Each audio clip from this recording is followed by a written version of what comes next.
owa RAM 0.05 GB mu video jesonyo jakudedda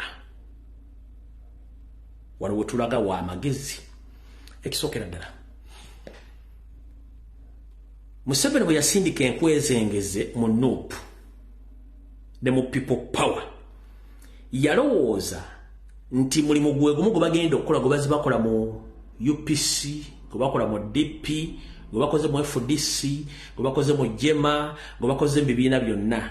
eno kyali kirala mukko naffe kibadde kitumenya mu system ya president ya Kyagulanyi Ssentamu bagita totta kibe nga tonna kikenenya ndusu bamu mpulira system ya Robert Kyagulanyi Ssentamu gyakoze bagita totta kibe nga tonna kikenenya ndusu kati ffe bakagubiru nga naffe olumwe tumenyamu ate ng'ewe essuubi abaseddekezi abali mu system tya ono katugambye nti katutogeddeeko essaawa zino alabika atutrustinga nnyo kati ye Kyagulanyi system ye eribwe totta kibe nga tonagikenenya ndusu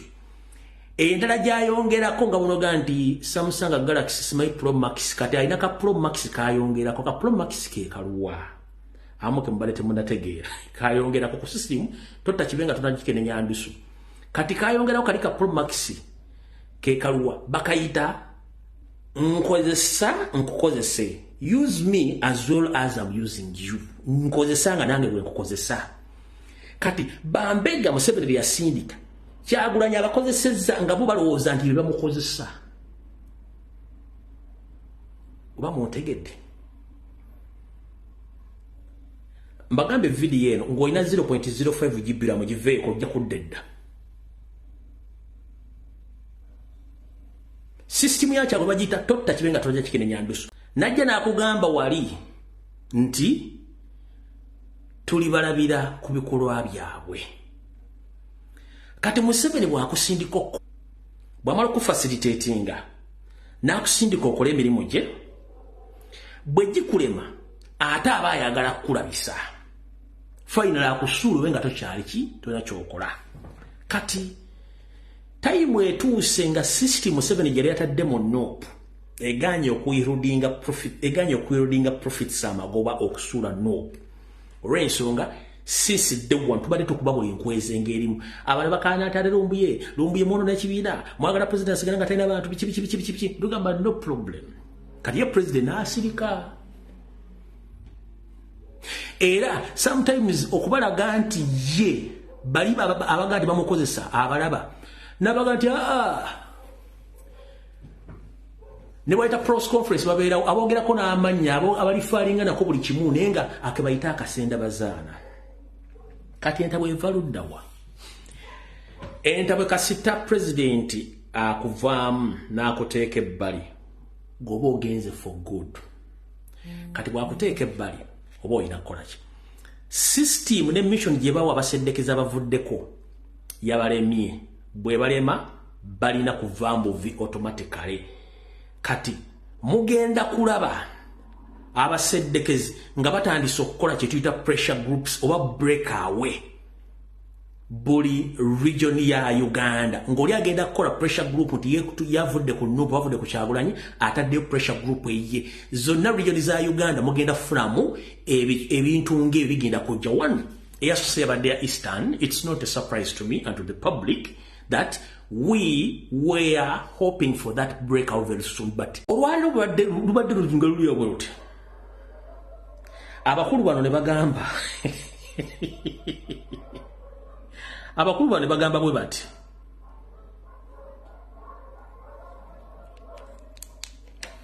eno yena ya Eastern yeno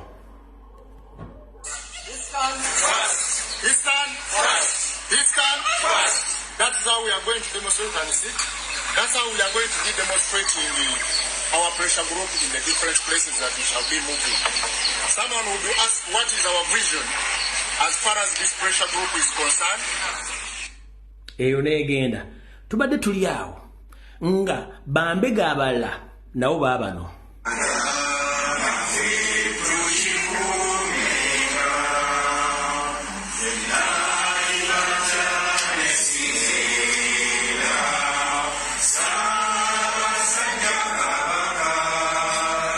tetwagala tumaleyo obudde tulina butono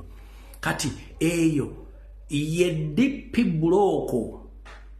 akabinja kamo kako mabikke n'abalala bonna nabo bavudde bagamba olwaliro tetukyalina nkolagana na kibiina kya National Platform ne babuuza bassebo tubadde nakolagana ki nammwe aba DP block omuntu bw'oteekawo joint effort wabeerawo kye tuyita memorandum of understanding oba memorandum of association so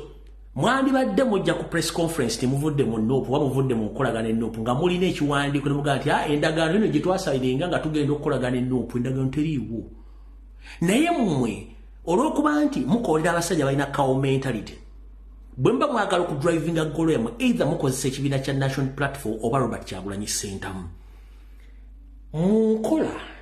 gye nabagambye nti bw'olanga omuntu bw'oyogera ku muntu ku bubi olumu oba omulanzi ne mwogerako obulungi oba omulanzi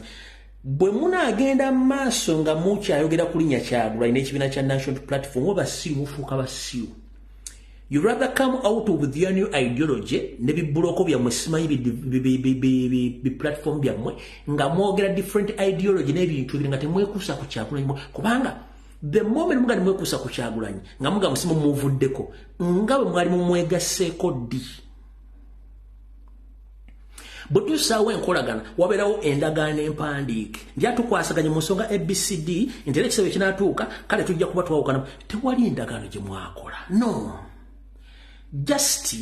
mwe mubaddewo mu system eri enkadde y'okuyuza ebibiina nga mujja mu bibitula mu biyuza eno kyagaanamu kyali kirala ne muffe twasama tulina abaasama okuva ku makya mu ttuntu akawungeezi n'ekiro mu ttumbi nga baasama bwasami kyonna ekijja bakikuba kati mwate mwali mumanyidde nti eno munuupu kyali kirala sambira tugenda kukubirabwo muli mu day shift night shift mu day shift mulimu abalalo tebaagala kumanya night shift mulimu abasezi bakuba tebaagala kumanya kati kyekizibu kye musanzaawo nti mwasanga abantu nga bakoowu baagala change buli kimu bakikola kati bwomusanze obuzibu kati mu system ya Museveni ya divide and rule nga bali baagala okusula ekibiina kya NUP ne kibalema kati Museveni kyakoze kwe kutandika okugamba Bambegawe yasindika eno nti kati gwe genda okoleka pressure group eno ng'oga nti ovudde ku Kyagulanyi naawe genda okoleka pressure group ng'ovudde ku Kyagulanyi kino kirage public nti Kyagulanyi bamuvuddeko bw'agenda kugwa nyoko yajja okugwa ompulira buli breaking off nagamba agenze oba tosudde Kyagulanyi oba weesudde for God and my country oba ogenze